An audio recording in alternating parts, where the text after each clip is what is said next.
Entendendo a Bíblia como manual de educação e redenção. Em boa companhia, é claro.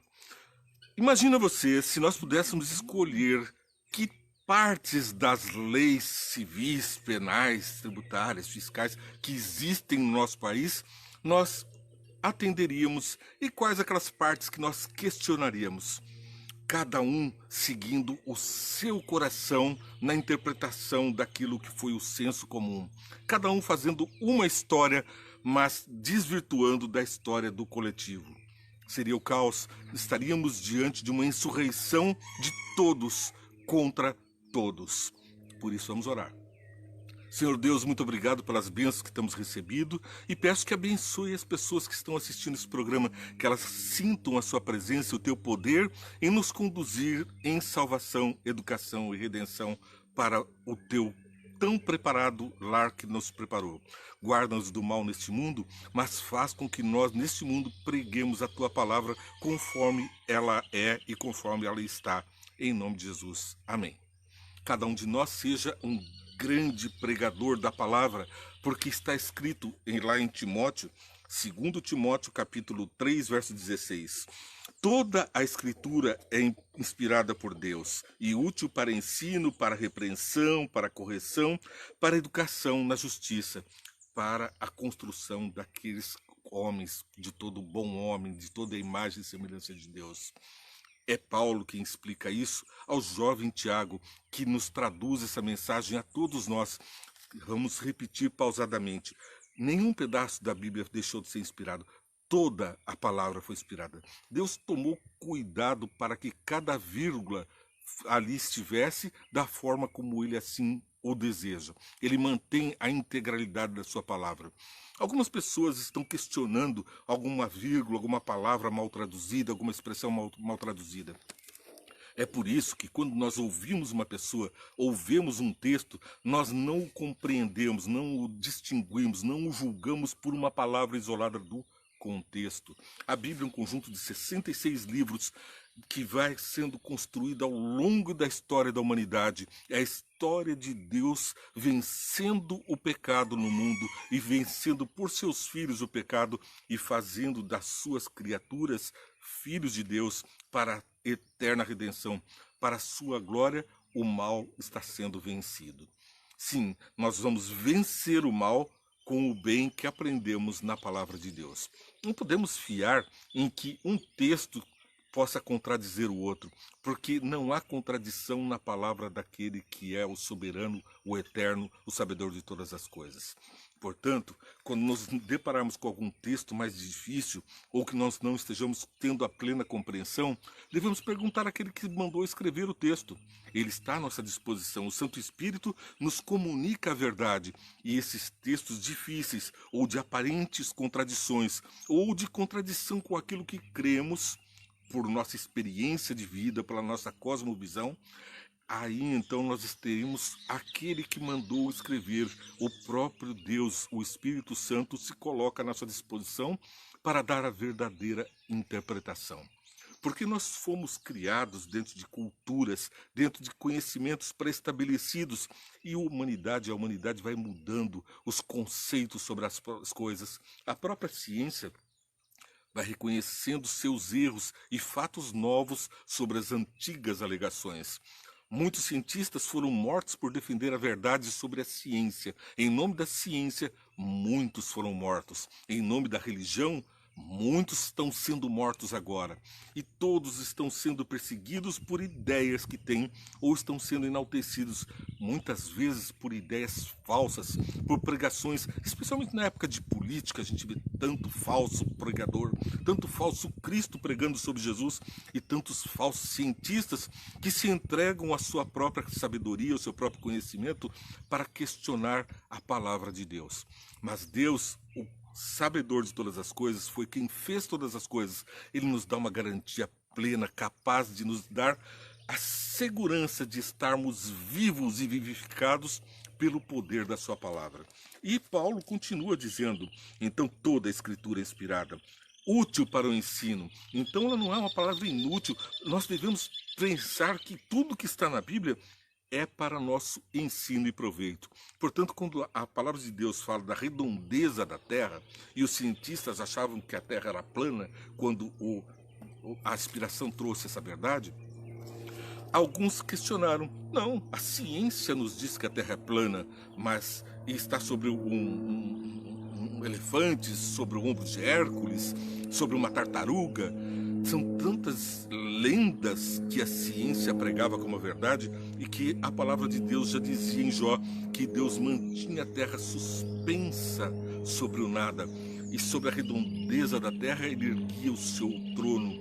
Lá no cume da terra, no ápice da terra, ele mantém o seu olhar, de onde ele vê todas as coisas. E nós aqui só podemos contemplar o que está diante dos nossos olhos. Logo no horizonte, perdemos as coisas de vista.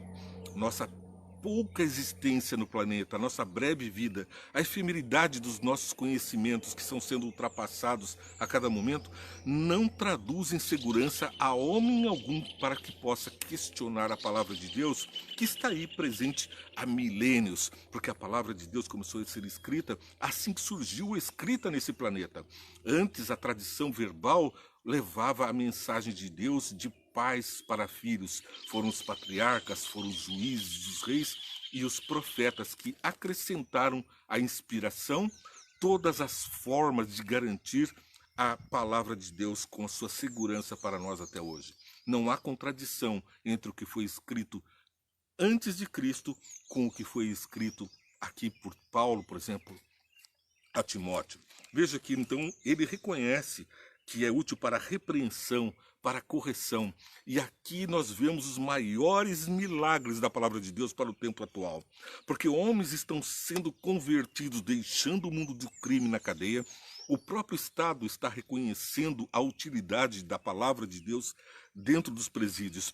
Ao mesmo tempo que diz que o Estado, sendo laico, deve defender que a Bíblia não seja colocada nas escolas, está colocando para os homens que já não foram educados segundo a palavra de Deus, para tentar resgatá-los. E a gente fica questionando isso de forma alguma. O autor da nossa lição, Educação e Redenção, guardou o tema principal para a lição que está bem no centro. São 13 lições, 3 meses estudando a lição da Escola Sabatina, Educação e Redenção, com o tema esse.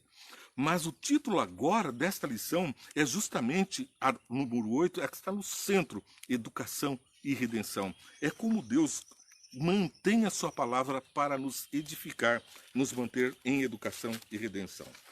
Pois bem, temos um texto que eu gostaria também de chamar a atenção, lembrando sempre que nós estamos sob os cuidados de Deus. Nós não estamos órfãos na interpretação da sua palavra. Quanto a vocês, porém, permaneçam nas coisas que aprendeu desde das quais tens convicção, pois você sabe de quem as aprendeu. Porque desde criança você conhece as sagradas letras que são capazes de torná-lo sábio para a salvação mediante a fé em Cristo. É Timóteo que registrou as palavras aqui, Paulo que escreveu a Timóteo, né? Então ele está falando a Timóteo, você foi criado ouvindo a palavra de Deus e crendo nela e sendo edificado por ela. Toda a escritura inspirada por Deus é útil para o ensino, para a repreensão, para a correção, para a instrução na justiça, para que o homem de Deus seja apto e plenamente preparado para toda boa obra. Para que serve então a palavra de Deus? Apenas para educar, apenas para ensinar? Não, ela faz um milagre da transformação para a correção de homens que estão vivendo em erro. É assim que eu, um grande pecador, tenho subido a escada rumo à imagem e semelhança de Deus.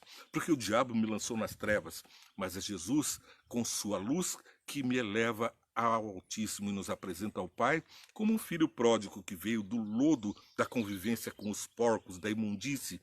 Ali os animais imundos, aquele filho de Deus estava ali tratando, e vem ele sujo, mas Jesus coloca a sua capa de justiça, a sua limpeza, a sua pureza diante do universo, e ninguém mais consegue ver as vestes podres que eu tenho por baixo.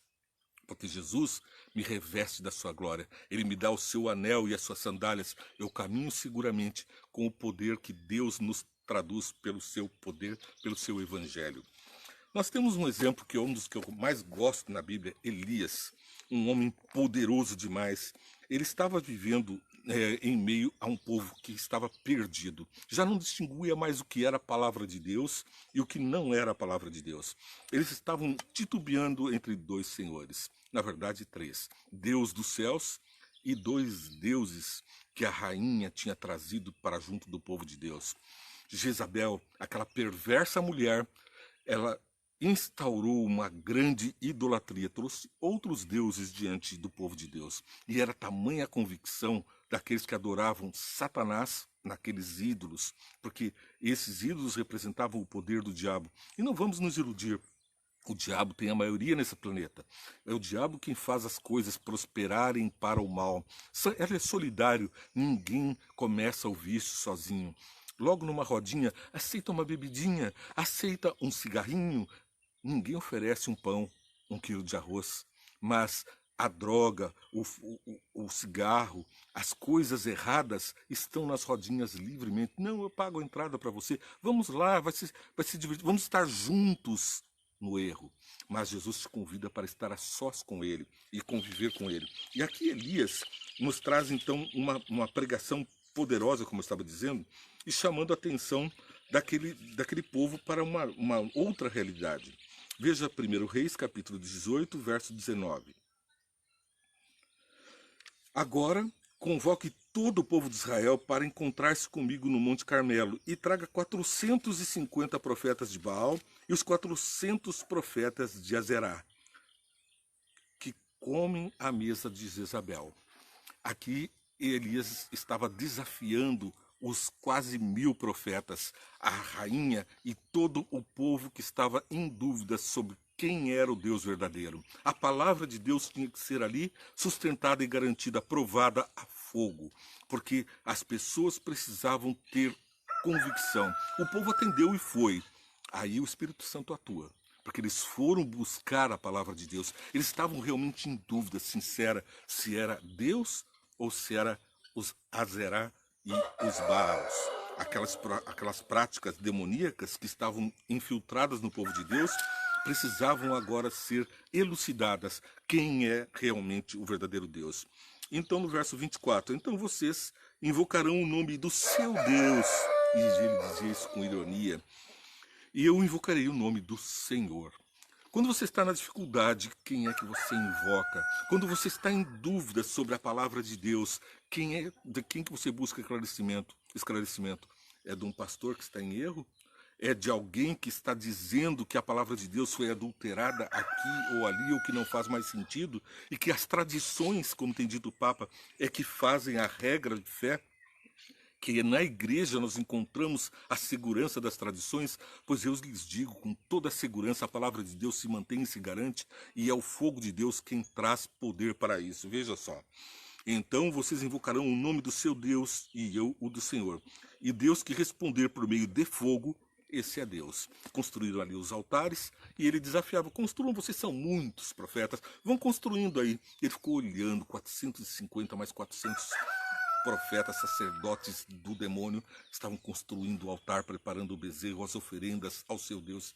E ali eles convidavam seus deuses, invocavam seus deuses e nada. Sabe por que esses deuses não apareceram? Ou você pensa que o diabo não teria poder para aparecer ali e para manifestar as suas obras, como realmente tinha feito para colocar o povo em dúvida? O povo escolhido de Deus para levar a sua mensagem estava em dúvida sobre quem era o verdadeiro Deus.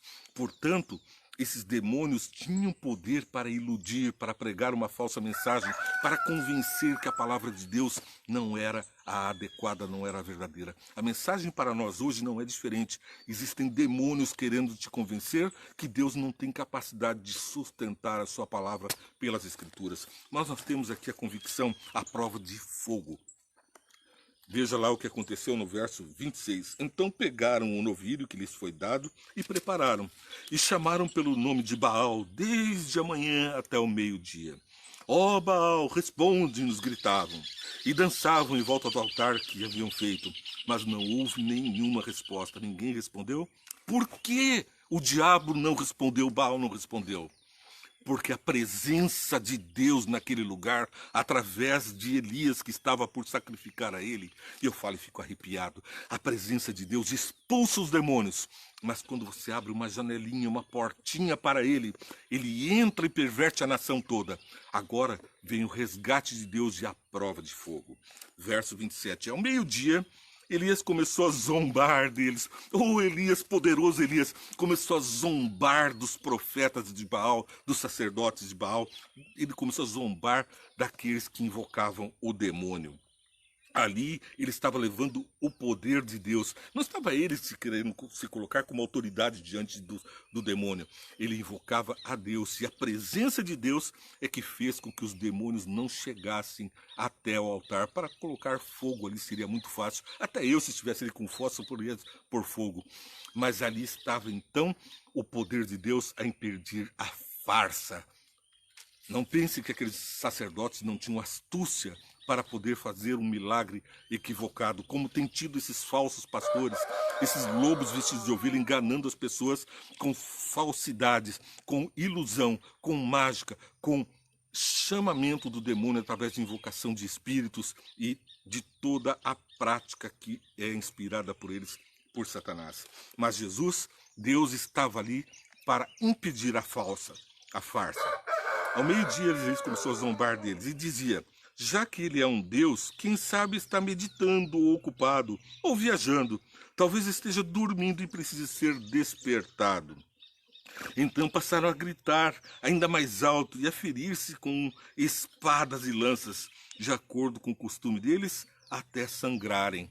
Eu já disse e repito, Satanás exige sacrifício de sangue, literal. Ele não se contenta apenas de ver você sofrendo nesse mundo de pecado. Ele não traz atrações que vão fazer você desperdiçar a vida e fazer você ir a sofrimento. Não traz a ilusão das meninas bonitas das novelas que são prostitutas de Satanás oferecendo seus corpos em sacrifício para atrair as pessoas para as belas notícias de adultério, para as grandes seduções do pecado, para as mentiras, para todo tipo de pregação do demônio e contra os mandamentos de Deus. Aquela tela da televisão, aquela tela do cinema, aquela convivência com pessoas leva as pessoas a admirarem, a se prostrarem diante desse ídolo e acabam sendo escravos de Satanás e a gritarem depois para poderem ser ouvidos. Ai daqueles que seguem nos caminhos do mal. Mas aqui então ele dizia: passaram a gritar ainda mais alto e ferir-se com espadas e lanças. Esses estavam acostumados a oferecer os próprios filhos para sacrifício, como nós já lemos anteriormente.